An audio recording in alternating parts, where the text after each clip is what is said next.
sociedade, numa sala em que fala o coração através dessas fotos, num congresso em que o lanche é servido com alimentos orgânicos produzidos comunitariamente, ou seja, que este congresso vai além do discurso, está na prática, em que os alunos e alunas, queridos, queridas, nos recebem com um sorriso e demonstram que a gentileza e o afeto são mais importantes do que a eficiência. E isso nos enche de ânimo a nós, em qualquer posição ou de qualquer lugar em que falemos aqui na nossa sociedade, na vida.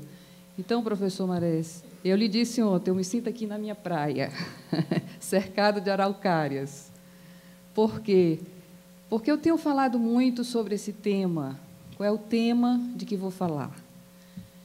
Vou trazer uma proposta de um modelo civilizacional ecocêntrico, comunitário e solidário, com base no bem-viver, a partir da necessidade de ressignificar as relações nossas com a natureza e de nós, seres humanos, entre nós mesmos e com os demais seres vivos.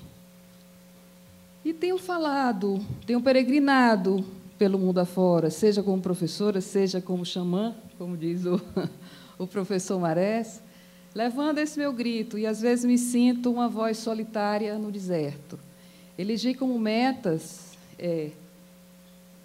falar em várias universidades do Brasil, pelo menos em todas as regiões, levamos essa ideia, e em todos os continentes do mundo. Só falta a Oceania. Na semana passada, cheguei da África. Chegamos de lá.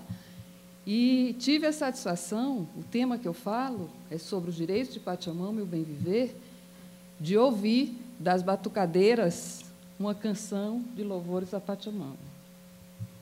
E me lembra aqui a fala do nosso querido César Baldi, quando ele propugnou fazer uma aproximação entre a cosmovisão andina e o Ubuntu. E isso realmente existe, e isso realmente nós estamos trabalhando também lá na Universidade Federal do Ceará, junto com a Unilab. Então, voltando ao nosso tema. De que maneira eu vou tratá-lo? A título de introdução, vou contextualizá-lo no que eu denomino novo constitucionalismo ecocêntrico dos Andes, aqui na América Latina. Depois, vou falar propriamente deste modelo civilizacional com base no bem-viver, a partir de 3 perspectivas. Uma perspectiva jurídica, como está posto nas constituições do Equador e da Bolívia.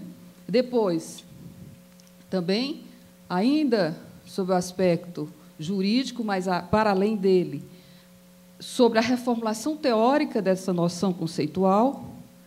E, finalmente, qual é a necessária relação entre os aspectos material e espiritual da noção do bem-viver. Este é o núcleo do tema. E concluo com uma proposta de expansão deste modelo para a Unasul e, quiçá, para toda a humanidade. O que é que nós estamos percebendo? Nós estamos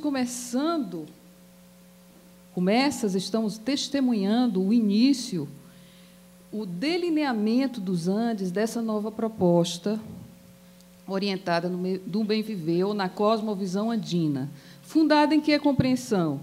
Na compreensão de que a natureza é um todo orgânico e interrelacionado ao qual pertence a humanidade. Ou seja, nós, seres humanos, não somos separados da natureza. E, afora isso, vivemos em relação orgânica com os demais seres vivos. E esta proposta acende uma esperança muito forte em nossos espíritos. E por que eu chamo esse modelo de ecocêntrico, comunitário e solidário? É isso que eu vou tentar explicar. O que é que nós percebemos? Opa, Fernando, que alegria, você chegou assim. Que alegria.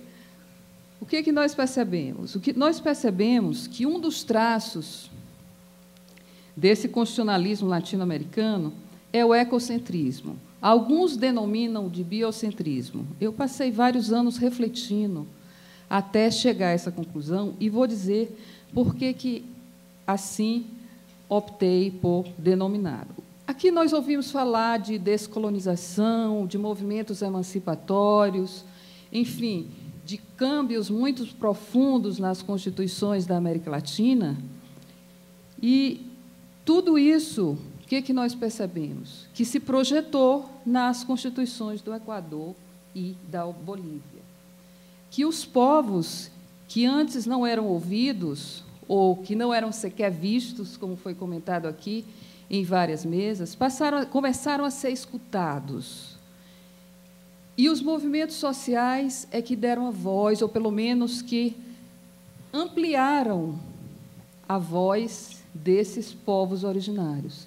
E, além dos movimentos dos povos originários aqui na América Latina, designadamente dos povos indígenas, nós também tivemos o movimento das mulheres, como é o caso das Bartolinas, na Bolívia, os movimentos também dos trabalhadores, sempre em sua luta, e os movimentos ambientalistas da natureza. Se nós formos observar profundamente, todos esses movimentos envolvem uma tentativa de emancipação e modificação de um padrão. De um padrão de quê? De um padrão de dominação. Então, o que se quer é modificar qual é o padrão de relação nosso, ser humano, com a natureza.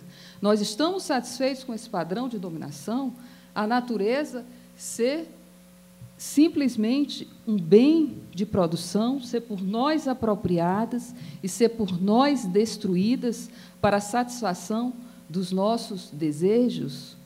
Queremos modificar isso. Do mesmo modo que queremos modificar esse padrão de dominação entre seres humanos que ocorreu na colonização, daí o processo de descolonização, que ainda procura se perpetuar em relação a homem e mulher e também na relação dos trabalhadores. Então, não é por acaso que foram os movimentos ambientalistas, inclusive os protetores de direitos dos animais, os movimentos das mulheres, os movimentos dos povos indígenas, que propiciaram, que forçaram essas mudanças constitucionais, que envolvem uma mudança paradigmática muito profunda. Porque o que é uma Constituição, se não a expressão da alma de um povo? A Constituição expressa a alma de um povo. Esses povos que não eram ouvidos, que começaram a ser ouvidos, que começou a se considerar o seu sentir, a sua visão do mundo, o seu sentir do mundo, isso foi posto nas Constituições. Como é que querem viver? Como é que queremos viver? E penso eu, particularmente, que a América Latina está dando um salto de maturidade civilizacional. Por quê? Porque está reconhecendo o valor dos seus conhecimentos ancestrais. Está reconhecendo isso. Quando nós somos adolescentes, nós renegamos o que o nosso pai, nossa mãe, nossos avós dizem, só para contrariar. Quando a gente é adulto, vai entrando na fase adulta, a gente diz, meu pai e minha mãe fizeram o melhor que podiam. Tá, em alguma coisa eu quero mudar, mas reconhece, reverencia. E quando nós estamos acatando, reverenciando esse conhecimento dos povos originários, dos povos ancestrais, nós estamos dando esse atestado de maturidade civilizacional na América Latina, neste momento. E paira sobre nós uma responsabilidade muito grande. Por que uma responsabilidade muito grande? Porque nós temos, um dos dilemas maiores do momento, é compatibilizar o mandato ecológico de preservação da natureza com a nossa ainda situação que se perpetua de desigualdades sociais e regionais. Como é que nós vamos equacionar isso num continente como o nosso, em que a natureza continua ainda pujante, continua ainda tão abundante? Então, não é à toa que, nos preâmbulos das constituições do Equador e da Bolívia, leem-se poesias, porque ali está a alma do povo. Não podia ser de outra forma. Finalmente se compreendeu que a Constituição traduz um sentimento, traduz como queremos viver, traduz qual futuro queremos ter, e se constrói um futuro também olhando para o passado. E, afinal, em que consiste o bem viver? Se fala muito do bem viver, mas há muita confusão teórica e muita imprecisão do que significa esta proposta do bem viver. O bem viver, ele se inspira, sim, nessa cosmovisão andina e foi constitucionalizado no Equador e na Bolívia. Na Bolívia, eles preferem a expressão viver bem do que a expressão bem viver. E a tradução vem no Equador do Quechua, Sumac Cozay, e na Bolívia do Aymara, Sumacamania. Então, há no constitucionalismo, nesse novo constitucionalismo, um respeito tão grande a esses conhecimentos originários, a ponto de até preservar a língua. Então, quando eu falo em direitos, eu não falo em direitos da natureza, eu faço questão em falar em direitos de Pachamama, porque o próprio nome tem um significado muito profundo. E, a meu ver, a meu sentir, há duas bandeiras dessa proposta ecocêntrica. A primeira é o reconhecimento dos direitos da Pachamama. E a segunda é a constitucionalização do princípio da harmonia. O reconhecimento dos direitos da Pachamama está, sobretudo, na Constituição do Equador. E qual é a diferença entre uma Constituição e outra, do Equador e da Bolívia? Na Constituição do Equador, a proposta do bem viver aparece como direitos do bem viver. E na Constituição da Bolívia, a proposta do bem viver aparece como princípio ético fundante da sociedade. E nos dois países são adotados como etos fundante de um plano governamental. Há um plano de governo com políticas orientadas pelo bem viver. Há já medidas concretas. É claro, com todas as dificuldades que surgem com a implantação do que é o novo, mas existe essa perspectiva, existem essas perspectivas. E o princípio da harmonia é muito esquecido, é muito relegado a segundo plano e contém algo muito importante, que é o ideal da harmonia. E quais são os impactos ou quais são as mudanças que surgem em relação ao que nós vivemos? É realmente um grande giro. É um giro do modelo antropocêntrico para um modelo ecocêntrico. É um giro para se priorizar a vida e a harmonia em detrimento das ideias de economia e das ideias de progresso infinito como as mais importantes. Imaginem os impactos que isso ocorre na nossa maneira de viver. É claro que isso gera muitas reações adversas, porque há uma resistência muito grande ao novo. E isso exige um recondicionamento muito grande de nossa postura, de nossa maneira de estar perante a vida, de considerar a vida mais importante do que qualquer valor, e de considerar a harmonia entre os seres vivos mais importante do que propriamente o sucesso entre os seres vivos, o progresso. Hoje em dia nós somos manietados, conduzidos, hipnotizados pela essa noção de progredir, de viver cada um melhor do que o outro. Não é isso que interessa. O que interessa é viver bem. O que é viver bem? É viver em harmonia consigo próprio, em viver em harmonia com a natureza, em viver em harmonia com todos os seres vivos, inclusive com os seres humanos entre si, com os seres humanos. Essa é a ideia resumida do que é o viver bem. E não pode se ancorar num padrão de dominação. Pelo contrário, é um substitutivo a este padrão de dominação e de competição a que nós estamos condicionados O que se pretende é outro tipo de vida, é outra maneira de se viver. Porque o que acontece? O que se faz é que quando nós nos dissociamos da natureza, nós necessariamente criamos desejos artificiais. Eu sempre digo para os meus alunos: olha, para casa, andar na praia de pé descalço. Veja como o seu dia vai ser diferente. Lá em Fortaleza tem sol todo o tempo. Aqui eu diria para andarem no parque. Aqui eu diria para vocês caminharem no parque, vendo essa vegetação maravilhosa, né? Mas lá eu falo desse jeito. Porque é diferente, você estando assim, ele diz, não, mas eu tenho que estudar um texto, eu tenho que estudar. Você vai estudar melhor, você vai se sentir melhor. O que você vai viver? O que você quer? Você quer viver na sua mente? Você é um ser inteiro. Então, a harmonia com a natureza é importante. E o que se faz? Se dissocia, se desapega, se desprega a gente da natureza para induzir desejos, para a gente ser presas fáceis do consumo. E a gente não está percebendo isso que tá acontecendo. E essa concepção de que a vida é o mais importante e de que o planeta Terra é um ser vivo formado por seres que vivem em relação de interdependência recíproca, é uma concepção que já foi demonstrada cientificamente.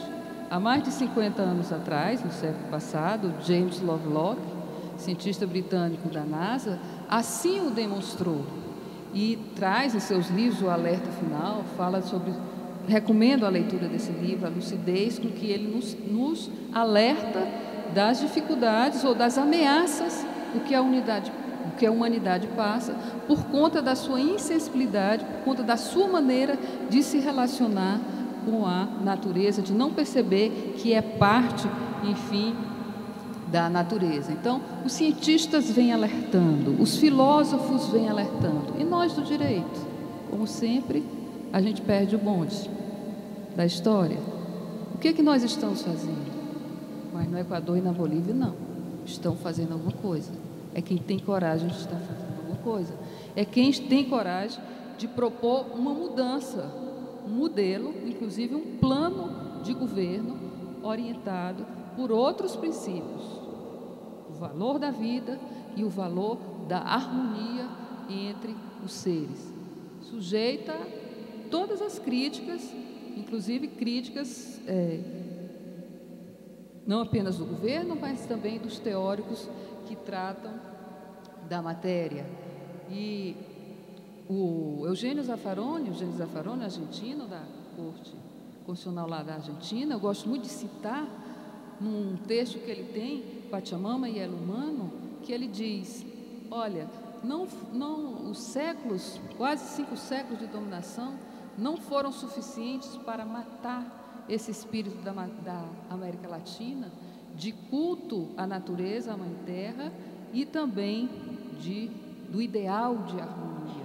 E agora, quando os povos são ouvidos, os povos originários, isso ganha força. E é muito paradoxal, porque é justamente por conta do sofrimento, dos memoricídios, dos etnocídios que houve e que sofreram esses povos, é justamente nisso que está a força da cosmovisão indígena, porque eles resistiram e se mantiveram, a despeito de todos os sofrimentos, mantiveram em suas territorialidades a conservação da natureza e, como nós vimos aqui tão eloquentemente com a fala do Davi Yanomami na abertura. Bem, e o que é o bem viver? Como é que se poderia definir hoje? Alberto Acosta e Eduardo Gudinas, Alberto Acosta do Equador e Gudinas, um grande teórico do Uruguai sobre o assunto, dizem que é um conceito sempre em reformulação e contém vários ingredientes. Esses ingredientes vão desde esse conhecimento ancestral, esse conhecimento tradicional, passando também pelo que se agregou através dos movimentos sociais e também pelo que a própria academia constrói. Então, é um conceito em reconstrução. O que a gente ouve muito nos fóruns acadêmicos? bem viver é voltar a viver nas ocas. É uma absoluta falta de conhecimento sobre o assunto. O bem viver os índios não respeitam as mulheres. Um dos postulados do bem viver é respeitar as mulheres. Afonso de Madalena Leon qualificar o bem viver como ecofeminismo, como uma proposta ecofeminista. Então, é preciso estudar sobre o assunto, é preciso se debruçar sobre o assunto, compreender a sua profundidade antes de criticá-lo e reduzi-lo a uma proposta do Bolsonaro, uma proposta de retorno ao Eldorado. Então, é algo muito, muito profundo que precisa ser realmente examinado. E aí, o que é que eu apresento, que eu digo, por que eu justifico como tendo um conteúdo ecocêntrico e não apenas biocêntrico? O bem viver ele é exposto através de 25 postulados. O primeiro deles é que a natureza, a vida, está acima de todos os valores. Outro deles é obter acordos consensuais. Enfim, temos 25 desses postulados. Mas se reconhece, além da supremacia da cultura da vida, essa relação de interdependência recíproca entre os seres vivos. Ou seja, a sobrevivência da vida e a sobrevivência da humanidade só será garantida se os seres humanos respeitarem esse princípio que na Constituição do Equador está positivado como o princípio da harmonia e que se chama também, na linguagem indígena, AYNI. É o princípio básico, AYNI, A-Y-N-I. O princípio do AYNI, segundo o qual, se os seres vivos não estiverem numa relação sempre simbiótica, numa relação de solidariedade, não há possibilidade de a vida se perpetuar. E então, esse reconhecimento do relacionamento recíproco entre os seres nos leva a concluir que há, para além de uma proposta biocêntrica, uma proposta ecocêntrica. Muito mais. Muitas pessoas falam em biocivilização, a maior parte dos autores que vocês consultarem vai falar mesmo de uma concepção biocêntrica. Eu insisto nesse ponto e insisto que se deve, inclusive, estudar e procurar conteúdificar o princípio da harmonia, compreender o que significa o princípio da harmonia. A partir daí, a partir dessa concepção, o que nós podemos extrair dessa cosmovisão andina que inspira o bem viver como pontos principais. Eu gosto muito de citar o Fernando Anacone, que é um historiador boliviano, aimara, assessor do Ministério das Relações Exteriores do governo da Bolívia, em que ele traz um livro o seu livro sobre o bem viver, e que ele nos dá a conceituação de Pachamama. O que quer dizer Pachamama? E ele vai para as origens da palavra e diz que Pacha, né? No caso, Pacha, Pá vem de paia, que quer dizer duas, e Chá vem de chama, que quer dizer duas forças. Então, há uma correlação na vida, no universo, entre duas forças que reciprocamente se relacionam, que é a da própria Mãe Terra, a da própria Terra, com o que, na cosmovisão dos índios andinos falam, a Mãe Terra representaria o palpável, o visível, há uma correlação com o que é invisível, com o Sol, com o Pai Sol. Então, toda a vida está estruturada nessa relação entre esses dois opostos, entre essas forças cósmicas, ou telúricas e cósmicas, e aí a ideia de Pachamama. Então, no próprio nome Pachamama está íncita também a ideia de harmonia, a ideia de harmonia. Então, é indissociável da espiritualidade andina essa noção. Nós aqui temos de ver, nos autolimitamos a considerar os assuntos de espiritualidades distintos do universo da academia, como se fosse possível suprimir do ser humano uma dimensão sua, que ele pode não reconhecer, uma dimensão além da material, mas que existe. Então, os andinos reconhecem isso, e há alguns postulados que demonstram essa correlação espiritual com a noção do bem viver. Um deles é priorizar a vida, outro viver em complementariedade, em equilíbrio com a natureza, e outro priorizar os direitos cósmicos. Então, como eu disse, as ideias nucleares são a prioridade da vida e a noção de harmonia ou de Ein, ou seja, de complementariedade. E é dessa noção de complementariedade que é que surgem os atributos que eu chamo desse modelo civilizacional ser um modelo solidário e comunitário. Solidário. As pessoas, na proposta do bem viver, é além das pessoas, além dos seres humanos, é todos os seres. As pessoas estão em relação, umas dependendo das outras, em relação de reciprocidade, em relação de solidariedade. Se não se cultivam essas relações de solidariedade, não há como a humanidade tenha condições de se preservar. E isso significa um abandono de uma postura competitiva, que é a que nós temos, por uma postura cooperativa ou colaborativa, digamos. Nós reproduzimos, sem nos dar conta, um padrão competitivo. Mas se nós observarmos em algo muito simples, nos projetos de pesquisa que nós temos em Fortaleza, o que um aluno pesquisar, todo o outro tem acesso. É algo simples, é um gesto pequeno, mas que cooperar.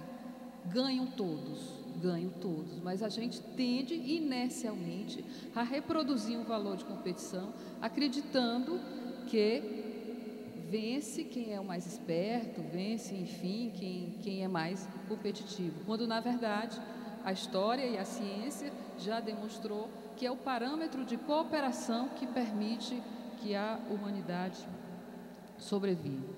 E a dimensão, e aí eu passaria a falar de uma dimensão material do bem viver apenas por um aspecto didático, porque, é claro, há várias manifestações da vida, da existência na matéria, uma ambiental, uma econômica, outra social, uma política, mas eu vou preferir reduzi-la a duas. Esse aspecto ambiental, que nós falamos, em que o mais importante é o reconhecimento dos direitos da natureza, a ponto de, na Constituição do Equador, reconhecer a natureza como sujeito de direitos, e isso não é utopia. Existe a famosa ação, primeira ação, do Rio Vilcabamba, no Equador, que esteve em juízo como parte, postulando o direito a manter o seu curso próprio. As pessoas riem, as pessoas não entendem. Aí é o que se diz, também quando disseram que todo ser humano era igual, toda pessoa era igual a outra, também as pessoas riam, ridicularizavam, e umas ainda sequer aceitam. Então, temos esse grande giro, essa grande mudança, o que significa ter que refazer o direito, reconstruir. É o alicerce do direito, o impacto é muito profundo. Nós estamos convivendo com paradigmas antecedentes a esse, dos direitos da natureza, e com esse novo paradigma. É uma fase de transição difícil, até que se encontrar qual é o modelo. E é claro que gera perplexidades, porque nós temos um pensamento condicionado de outra maneira. E queremos enquadrar no pensamento anterior essas novas propostas que existem. Então, no aspecto econômico, o mais importante é o quê? Qual o modelo de desenvolvimento? O que se quer? Nós queremos continuar correndo atrás de progresso? Para quê? Para que progredir mais? Para quê? Se nós sabemos que o planeta Terra não tem condições de suprir a alimentação necessária de todos os seres humanos, eu não estou falando nem de todos os outros seres. Então, por que isso, essa idolatria cega pelo progresso? O que é que nós queremos? É muito mais importante a harmonia do que o progresso. Agora, vamos mudar. Como é que a gente vai mudar isso? Será que basta pôr na Constituição?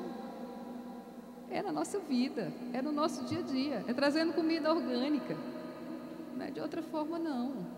É trazendo fotos para as pessoas olharem e se tocarem. Quem é que está vivendo assim? O que está acontecendo com os rios? É assim que a gente muda, sabe? É claro que a gente pode chamar as pessoas a mudarem também, falando como a gente faz aqui com esses seminários, mas não esqueçamos a importância desses pequenos gestos. É recebendo bem as pessoas. Ser recebida no aeroporto, com maravilha, o aeroporto que fica noutra cidade, um gesto de cortesia, um gesto de amabilidade, você já vem com muito mais boa vontade para falar. São pequenos gestos que vão mudando. E o bem viver, que é isso? Dizer que é possível a gente viver bem. É possível, gente. É possível, sim. E eu tenho conversado muito com alguns colegas e pedido, até tenho conversado muito com o Fernando, me alegrei muito com a presença dele, além do bem-querer que nos une, da necessidade que a gente vislumbra de aproximar essa cosmovisão andina com a dos nossos irmãos aqui, Guarani, e a gente teve uma prova aqui com o nosso irmão Yanomami, como praticamente a visão do mundo é a mesma. E nós no Brasil ainda estamos sem respeitar, e por isso até sem conhecer o valor desses sentimentos, desses conhecimentos que nós temos, que nós herdamos da nossa ancestralidade. E se a gente faz isso, se a gente faz essa aproximação, a gente também pode construir mais facilmente uma proposta de modelo civilizacional que fala mais de perto com as nossas raízes aqui, com as nossas raízes Guarani, e fazer essa aproximação com a América Latina. Bom, rapidamente, esse é o conteúdo da nossa proposta. E em que eu concluo? Eu concluo assim, dizendo que trabalho com a utopia, né? naquela perspectiva de Galeano, que é um passo que se dá, o primeiro passo que a gente dá para a gente viver uma utopia. Mas eu fiquei muito feliz porque nós temos aqui no Brasil um experimento, e aí que o professor Marés me conhece como xamã, que é um projeto a que se referiu uma das ouvintes aqui, a Beck, a Graziella, né? Que é o projeto Nação Pachamama. Isso que nós falamos conceitualmente, nós vivemos experimentalmente no Brasil. Vivemos solidariamente, vivemos com respeito à natureza, um grupo de pessoas no Brasil todo, e inclusive com alguns representantes na Ásia, na África, uma proposta de mudança do jeito de viver. E em junho, quando nós fizemos o encontro em Fortaleza, Fernando já é a segunda vez que vai para nosso encontro, estava lá o Juan Ramos Mamani, que já foi citado muitas vezes. E o Juan disse assim: professora Germana, aquele jeito dele, professora Germana, isso não é uma utopia, isso é realidade. Isso já é realidade, isso é o bem viver. E é esse o experimento que nós temos, sabe? De tentar viver de uma forma diferente como essa, em que a gente está dissociado do sentir, em que a gente está dissociado do espírito, em que a gente está dissociado da Mãe Terra, da Mãe Natureza, essa Mãe que tudo nos dá, e o que a gente faz? E que está aí clamando, a gente vê nas fotos, está aí generosamente nos oferecendo tudo, e o que nós estamos dando em troca? Nós estamos num momento que eu digo que é uma encruzilhada, a eterna encruzilhada entre Eros e Thanatos, vida ou morte. O que queremos? Queremos dizer sim à vida? Queremos dizer sim à continuidade nossa como espécie? Bem, no século passado, lá, meados do século passado, tivemos uma ameaça de extinção da humanidade. As guerras, pela primeira vez, o ser humano se viu sob a ameaça de ter uma hecatombe e tudo ir para os ares e não ter mais ninguém para contar a história. O que fizemos? Nos reunimos sabiamente. E daí resultou a Declaração dos Direitos do Homem e do Cidadão. Agora, nós temos uma crise multifacetária. Evo Morales, no Pachacuti, em dezembro do ano passado, uma solenidade em que eu tive a oportunidade de participar, ele apresentou essa proposta. No novo horizonte civilizacional, nós temos o bem viver. Nós temos o bem viver. Quando nós reconhecermos a unidade do planeta Terra, e quando nós reconhecermos que pertencemos ao planeta Terra, que somos a natureza não é um bem para alimentar indústrias. Tá? Então, será que nós vamos nos unir? Ele conclamou os povos a se unirem em defesa da Mãe Terra e em defesa da espécie humana. E apresentou, vale a pena ler o discurso dele. Em que consistiria essa proposta? Apresentou. Foram alguns movimentos sociais. O Brasil não mandou a representação diplomática, mas tinha representantes dos movimentos sociais. Era nessa condição que eu estava presente lá. E vimos um momento de será que o mundo vai se unir como se reuniu na cumbre de Cochabamba e emitiu a Declaração dos Direitos da Mãe Terra para preservar a humanidade? Está em nossas mãos isso. Está nas mãos dessa geração. Mudar. Ou mudamos ou mudamos. Estamos diante dessa encruzilhada. Temos na Bolívia políticas concretas, a política das águas orientadas pelo bem viver. E a gente diz, poxa, a Bolívia é um país tão pequeno. E aí eu me lembro uma vez que eu estava numa palestra e um professor disse o seguinte: Jesus Cristo nasceu, não foi em Roma, e é uma das pessoas que mais influencia ainda hoje a humanidade. Por que não a Bolívia? Os nossos preconceitos, como a gente é preconceituoso em relação a tudo, né? Então temos que ressignificar como é que nós vamos nos relacionar com a natureza, como é que nós vamos nos relacionar entre nós mesmos, tá? Então, as duas ideias básicas são essas: cultura da vida, valorização da vida e harmonia entre os seres. Estes que seriam os pilares deste modelo civilizacional ecocêntrico, solidário e comunitário, com base no bem viver. E o que nós propugnamos é que este seja um ethos fundante, inclusive dos novos blocos regionais que estão surgindo, como a Unasul, porque aí se reconhece nos povos originários um quê da identidade mesmo de Abya Yala. Inclusive, um dos princípios do bem viver é retomar Abya Yala, é retomar a integração regional, é a própria ideia de unidade, tá? Então, eu fico muito feliz, saio daqui com a alma recarregada quando vejo um seminário como este, quando vejo jovens de cabelos grandes e vermelhos acreditando que a gente vai ter futuro, e ter um futuro muito mais belo, e ter um futuro muito mais harmônico, e ter um futuro muito mais feliz.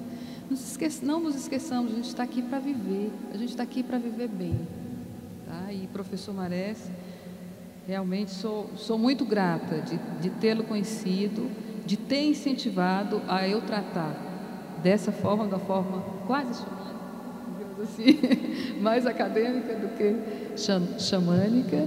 Aliás, convido todos, hoje é um dia de lua cheia, é o dia ideal para se meditar, que a gente possa meditar pedindo que um novo mundo possa surgir, um mundo em que todos os seres possam viver bem, felizes, em harmonia com a natureza. Muito obrigada.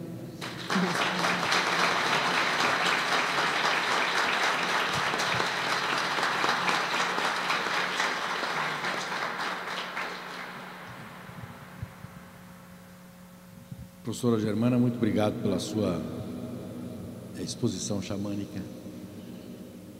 É que isso não é brincadeira, não é uma brincadeira a gente chamar o xamã, então, e de chamar o xamã de pensador e a pensadora de xamã, né? Vocês, hoje, quem escutou a abertura do Davi Copenau e o encerramento da professora Germana, pode ter essa clara dimensão de que são dois mundos que pensam, que refletem o resto do mundo e que refletem muito parecido. porque tem clareza de que a sua própria continuidade dentro da sua própria cultura, nós não podemos dizer, e sempre seria uma grosseria dizer que o Davi Copenhague professa a mesma cultura que Germana Oliveira Moraes. Seria uma impropriedade.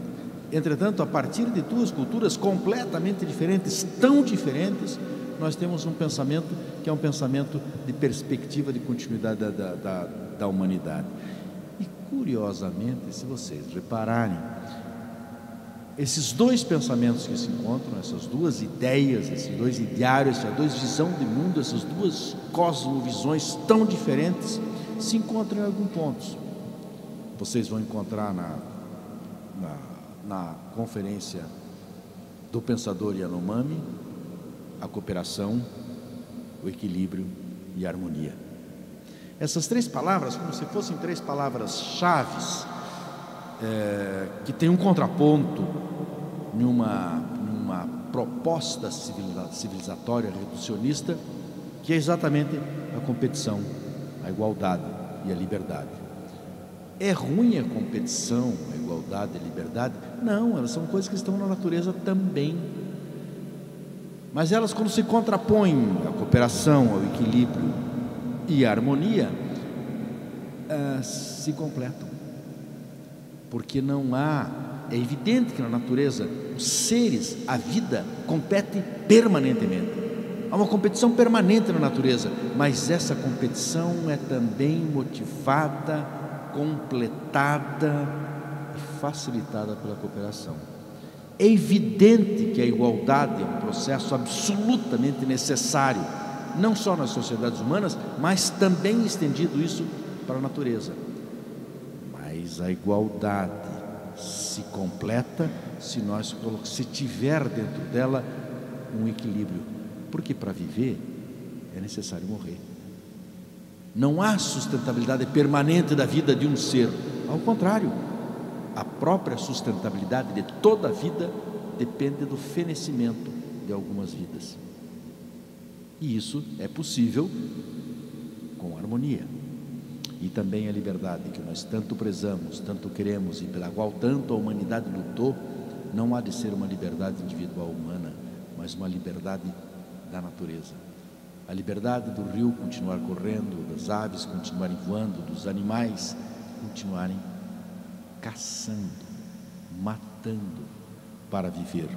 E isso gera, produz, e é possível, e nós, conscientes humanos, podemos ajudar nisso, e promovendo a harmonia.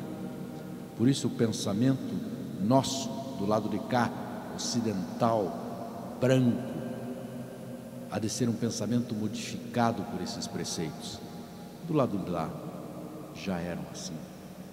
Não precisam de grandes mudanças, é preciso apenas ser respeitado, conhecido e professado. Eu encerro não sem antes convidar as pessoas, aos congressistas, para, se eventualmente tem questões a fazer à professora Germana dessa sua muito brilhante palestra, e abra a palavra. Portanto, se a professora assim o permitir, se não permitir, você então, ela não fez, não pratica a conferência. Muito bem, a palavra está aberta para quem desejar fazer algumas perguntas. Nós temos algum tempo ainda. Professora Flávia Piovesan, com muita alegria, por favor, você. Isso.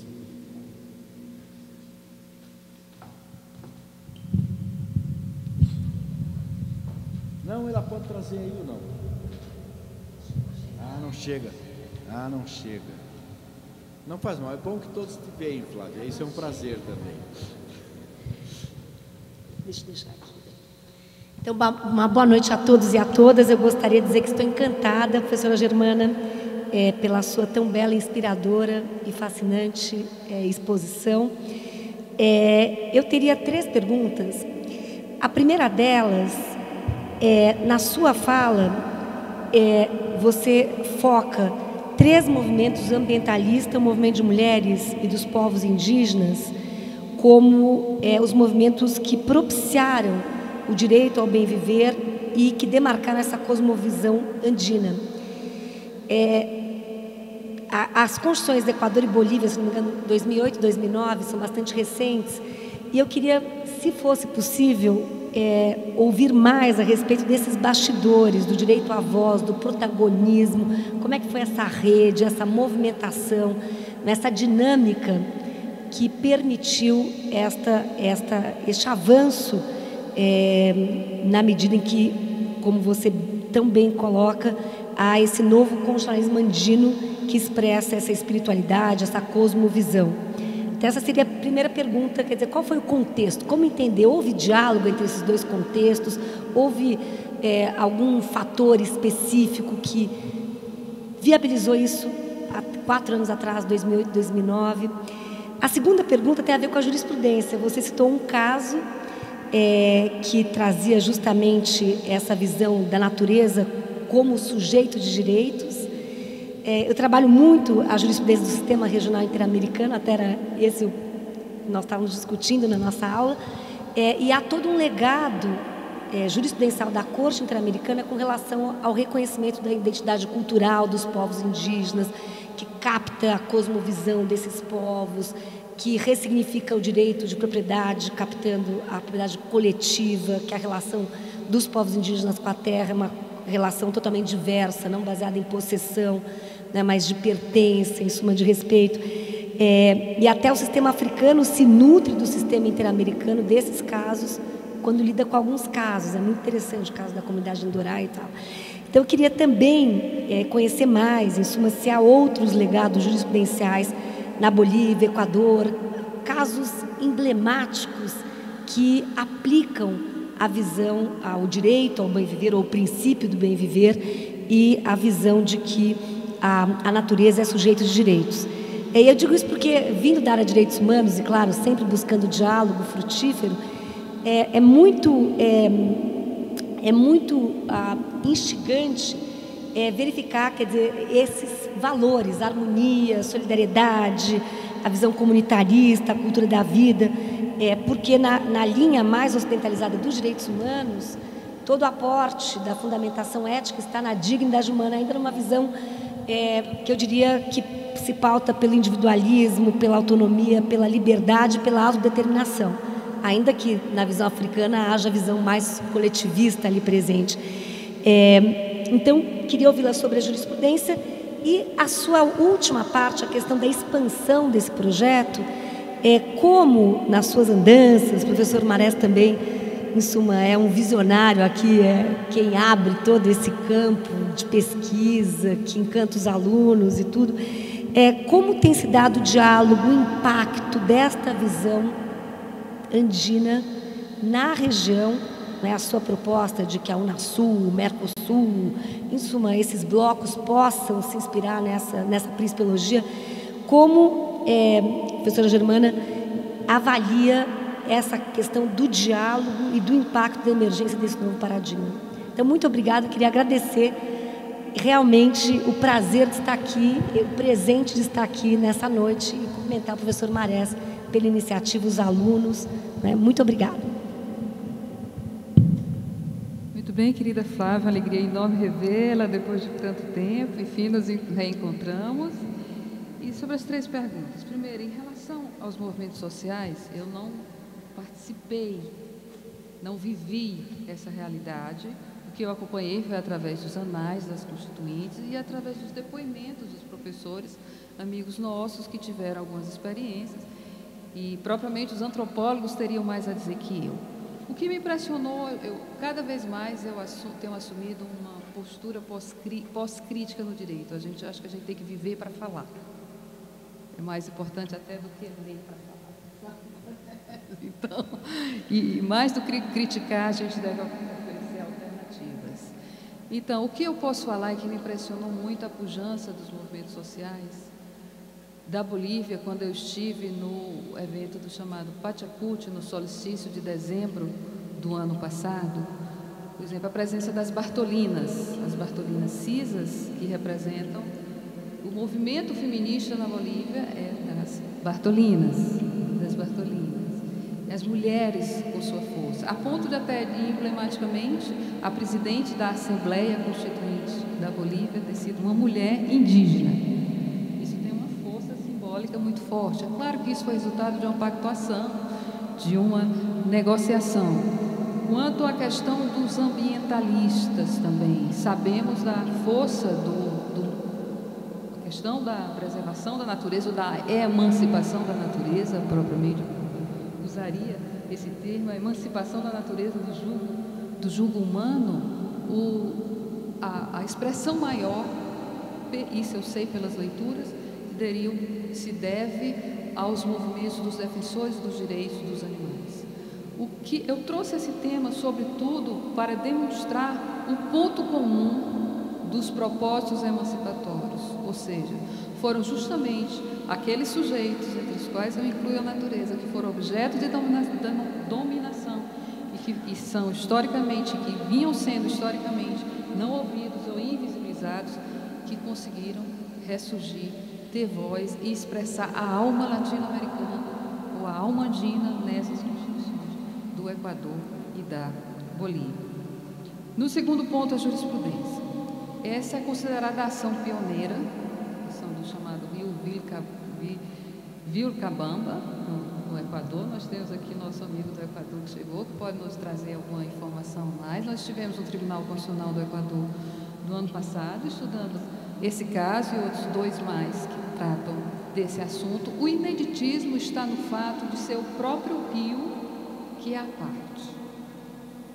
Ou seja, é claro que há uma defensoria que o representa, mas é o próprio rio que é parte, como se o parque pudesse ser parte, o mar pode ser parte dos minérios, as águas aqui são partes. Então, para nós é muito estranho, porque nós temos a ideia de que só o ser humano pode ser sujeito de direito, é a nossa concepção. Embora a gente tenha na nossa Constituição brasileira uma visão antropocêntrica mitigada, ainda é mitigada. E aqui não. Aqui o que se preserva para além dos direitos das gerações dos seres humanos ou para além dos próprios direitos das gerações seguintes, nossas, dos seres humanos, para além do conforto do bem-estar dos seres humanos. É a defesa da natureza em si própria. É o que se denomina aí a sustentabilidade hiperforte nessas situações. Então, eu lhe diria que, até onde eu sei, na declaração de Cochabamba, que houve, né? Que houve essa declaração.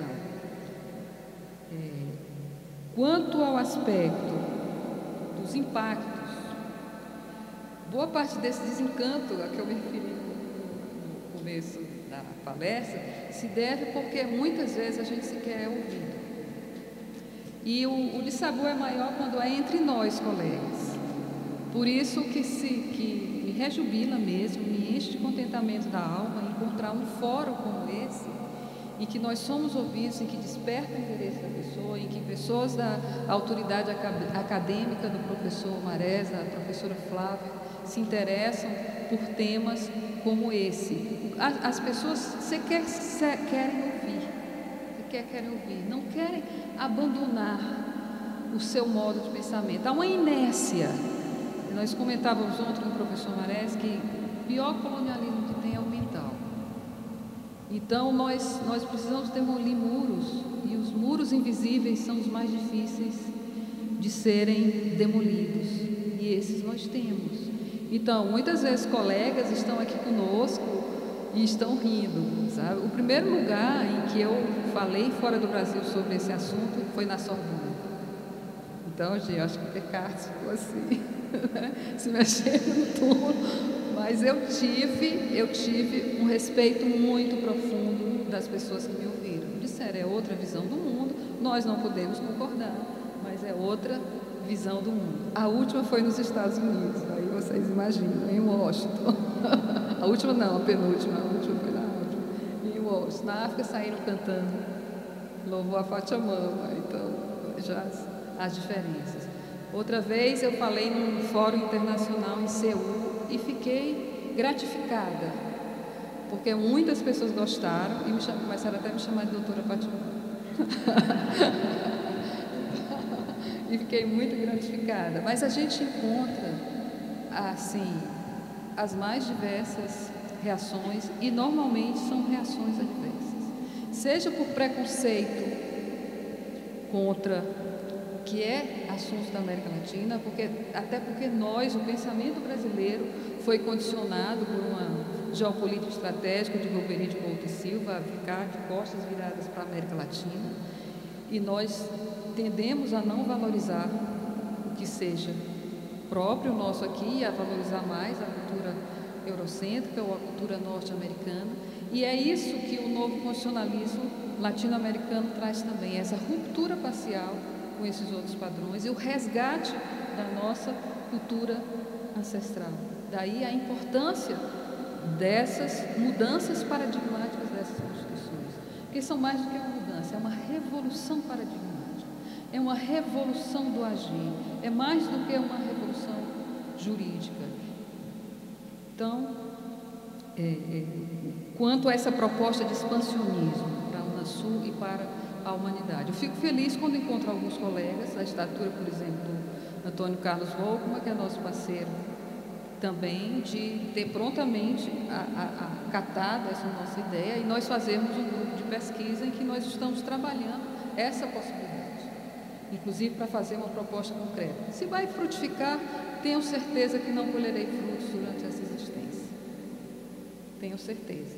Mas confio nessa geração nova que está aí, que seguramente vai fazer muito melhor do que nós. E a gente está fazendo o que a gente pode fazer, só como o professor Marés. Acredito nessa moçada que está aí, acredito sim que é possível mudar para melhor e que a gente precisa estar atento e ver as preciosidades, as pérolas que estão aqui do nosso lado e que a gente está desprezando. Por isso que fico muito feliz a cada vez que falo, mesmo às vezes recebendo críticas, as pessoas rindo, as pessoas ironizando, mas isso é o preço do novo, é o custo do novo.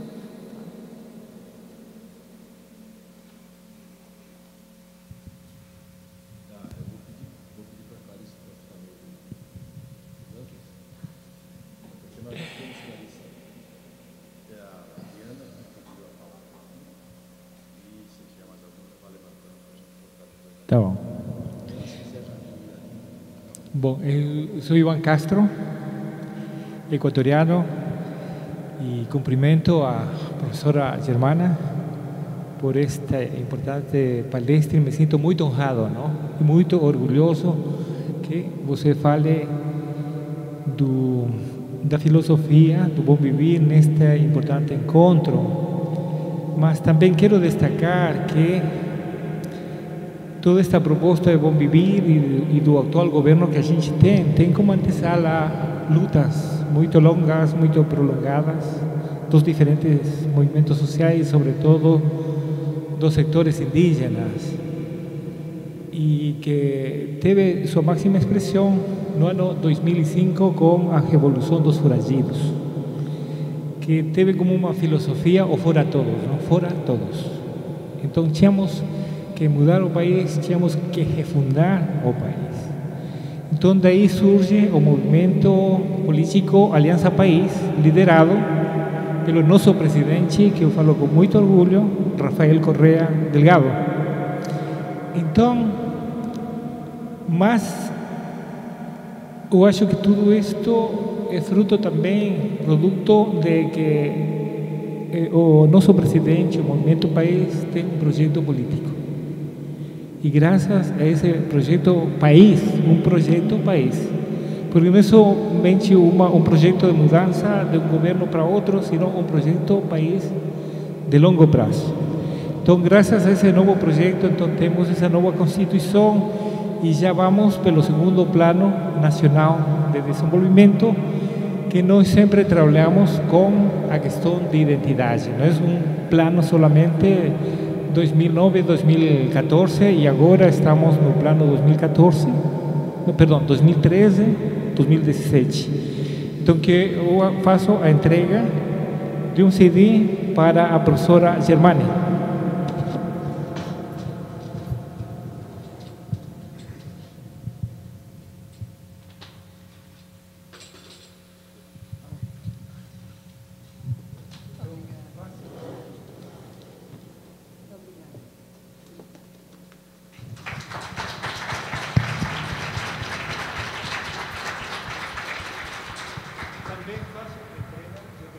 falar deste plano bem físico, mas é um plano muito grande, porque aqui o importante também é que é um plano que a gente tem 10 objetivos principais, não, perdão, 12 objetivos. Então, dos diferentes aspectos da política estatal, e então todas as nossas ações estão sempre encaixadas em cada um desses objetivos e também metas, não? Então faço também entrega para o professor Carlos, e as pessoas que quiserem um exemplar podem procurar. Então, novamente, me sinto muito honrado, não? Bom, está claro que o CD que o Juan Castro me passou está à disposição de todos os alunos, não só dos alunos, mas todos os integrantes do Congresso. Eu vou tratar de ver como é que a gente faz para fazer essa distribuição a quem deseja. Ah, esqueci.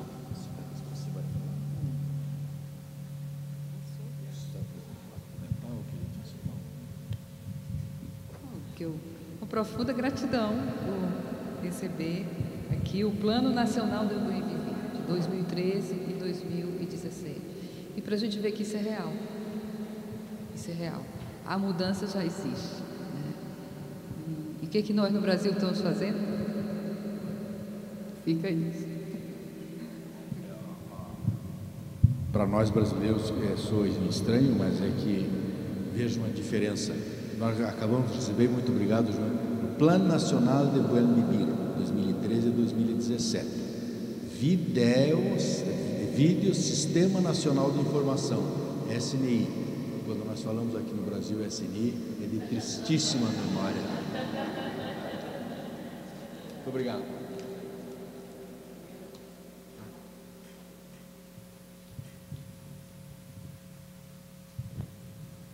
Obrigada, professor.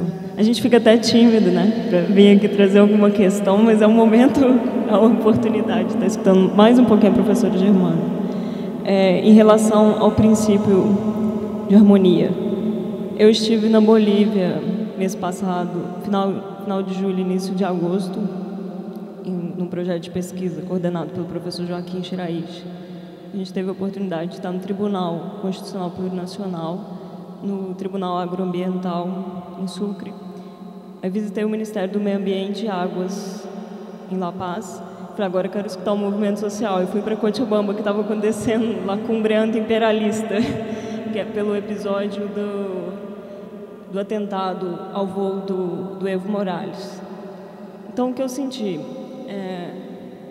No Ministério do Meio Ambiente, a diferença, né? Quando eu fui primeiro no TCP, na Unidade de Descolonização, me receberam muito bem os antropólogos que estão lá trabalhando, e eu vi a questão assim da maioria indígena aimara, e como essa visão, eles me explicando sobre o bem viver, uma visão assim bastante interessante pela cosmovisão andina. Quando eu visitei o Ministério do Meio Ambiente, não era o indígena que estava me recebendo, o que eu percebi foi uma visão do desenvolvimento integral para o bem viver, pensando no princípio da harmonia, mais aproximado com o que a gente tem de desenvolvimento sustentável. Então me veio essa preocupação. Aí quando foi a Cochabamba, no movimento social, a questão muito próxima da descolonização e a questão anti-imperialista. E a anti-imperialista se aproxima da soberania econômica e a soberania política. Então o grande paradoxo nosso, entendo, claro, a gente não quer perder a esperança pensando mesmo num momento de transição. Mas pensando na Bolívia, no Ministério do Meio Ambiente, a gente questionando a questão da licença dos transgênicos pelo governo do Evo e o conflito de megaprojetos, carreteiras, como no Parque Chipnis, né? E a gente traz essas questões nossas aqui, como fica, e para a professora também, Flávia, a questão da soberania mitigada, né? Um grande conflito nessa questão de megaprojetos, esse argumento, né, do Estado, e mesmo com a Constituição, com a nova Constituição da Bolívia, eu me deparei com essa questão e fica essa nossa angústia aí. Queria só trazer mesmo para escutar um pouquinho a senhora. Obrigada. Eu sempre tenho afirmado para os meus alunos que uma Constituição não tem os poderes de uma varinha mágica. Não é você dar um toque e de repente transformar a realidade. A realidade é complexa, tem uma série de tensões, o novo gera resistência, e é claro, no momento de transição, se nós queremos que seja o mais pacífico possível, temos que lidar com as contradições e com as incoerências. Às vezes os avanços se dão um passo à frente e dois atrás. Às vezes é isso, às vezes é assim. Funciona dessa forma, funciona dessa maneira. Então precisamos ter paciência para ver. É claro que há contradições, há imperfeições em todo lado. Mas se nós já temos um roteiro, algo que sinalize que é algo positivo, já é muito, já é muito. E procuremos transformar positivamente, ver positivamente, né? Destacar o que é positivo, porque se a gente ficar só vendo o que não é positivo também, é claro, ter uma postura crítica, mas mais do que uma postura crítica, como pode mudar isso? As contradições existem, são inevitáveis. Aliás, faz parte do charme humano, a contradição. Nós somos deliciosamente contraditórios.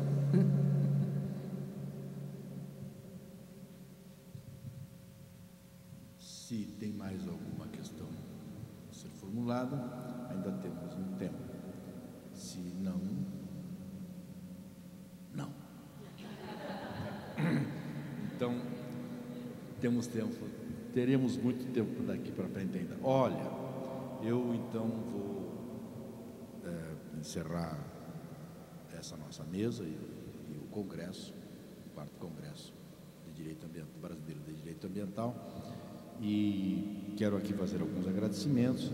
Evidentemente que o primeiro agradecimento é à professora Germana de Oliveira Moraes, a nossa xamã, que não foi escolhida por acaso, ou seja, a gente não escolheu de um montinho de nomes que tinha por ali e alçou o primeiro que saiu no sorteio. Ao contrário, este congresso foi pensado, evidentemente que tem alguns convidados que não puderam vir, tinham um compromisso, etc., que a gente gostaria que estivesse aqui conosco, foi possível, mas os que estão aqui eram para estar aqui e estão por ser... eu vou te dar uma palavra. Estão aqui, foram convidados para fazer o que vieram fazer, ou seja, todos cumpriram com melhor e mais profunda boa vontade e amizade. Então, um agradecimento muito especial à professora Germana e, no nome da professora Germana, a todos aqueles que participaram das nossas, que foram palestrantes. Agradecer muito especialmente a todos os que mandaram trabalhos e vieram discutir seus trabalhos, apresentar seus trabalhos nas mesas de trabalho que nós tivemos, e com a certeza de que quem apresentou o trabalho, veio discutir o trabalho, é porque está sinceramente empenhado nesta discussão. E, portanto, eu tenho certeza que isso foi um grande avanço para todos nós. Eu tenho certeza que a publicação dos anais em forma de livro, que sairá o mais rápido possível, eu disse em 60 dias, o César não acreditou, mas ele vai ver. Bom, eu não disse quando começava os 60 dias. Fica bem claro, não sei. Mas nós vamos fazer, eu tenho certeza que esses anais serão extremamente importantes, extremamente bons para nossas consultas, nossos avanços e marcam um avanço significativo. Quero agradecer muito especialmente também aos professores do programa do mestrado e doutorado da PUC, que nos apoiaram, nos ajudaram, nos colaboraram, mas muito especialmente a professora Eline Simone Ferreira, que está presente e que foi a responsável por esse seminário.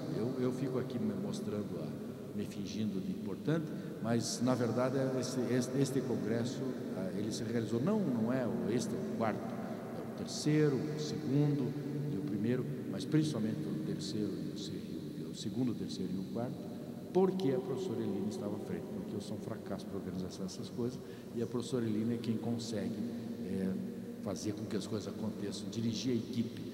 Sozinha também não faria, e por isso mesmo uma equipe de alunos, e essa equipe de alunos que trabalhou arduamente, que o Arnaldo já se referiu a ela, o meu agradecimento. E para agradecer, eu não vou citar o nome de cada um, mas eu vou agradecer a um aluno bem aluno mais, que é a professora doutora Clarice Vandechia, que saiu daqui, estava... Ah, está livre, quer dizer, que tinha fugido na hora, que acabou sendo a nossa... o nome dela porque ela é a aluna mais antiga. No seguinte sentido, ela já é doutora há bastante tempo, já tem vários, não tanto assim também, não é? Mas tem alguns anos de doutorado, nossa formou-se aqui, doutorado por aqui, e nunca deixou de participar do grupo de pesquisa nosso e dessas atividades. E, portanto, a responsabilidade dela nesse congresso é uma responsabilidade extremamente grande. E ela, em nome dela, naturalmente, eu agradeço a todos os outros participantes. Antes de encerrar, dar o fecho, né, neste congresso, eu vou passar a palavra mais uma vez à professora Germana. Traduzir Summa Cruzai e Summa Câmara tem sido muito difícil, depende muito de cada pessoa, às vezes, se é mais hedonista ou menos, mais materialista ou não. Eu gosto sempre da expressão viver em plenitude. O que nós viver em plenitude? Que é algo além de você viver consigo próprio, viver em plenitude, em comunhão com todos os seres, em unidade com todos. Isso é o viver bem. Isso eu queria deixar para a reflexão de vocês. Viver em plenitude. Você em plenitude consigo, em plenitude com todos os seres. E a propósito da observação do professor Marés, do aspecto xamânico de cada um, só lembrar o seguinte: cada um de nós tem esse seu lado xamânico, que nada mais é do que a nossa capacidade de lidar com as forças próprias, com as forças da natureza, as visíveis e as invisíveis, para transformar o mundo. E o apelo que eu faço é isso: que cada qual desperte seu xamã e coloque a serviço de transformar o mundo para um mundo melhor, para um mundo em que haja possibilidade de continuidade da espécie humana, de todos os seres vivos, para que possamos viver em harmonia, para que possamos viver em plenitude. Muito obrigada.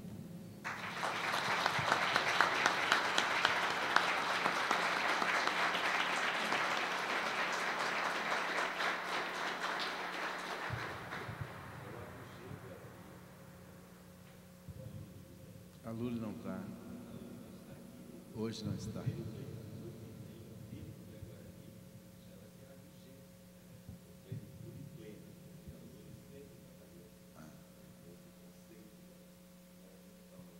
Os Guarani também não, eles tiveram que ir porque eles estão com problema. O Raul, o Guarani Raul, o Raul Guarani.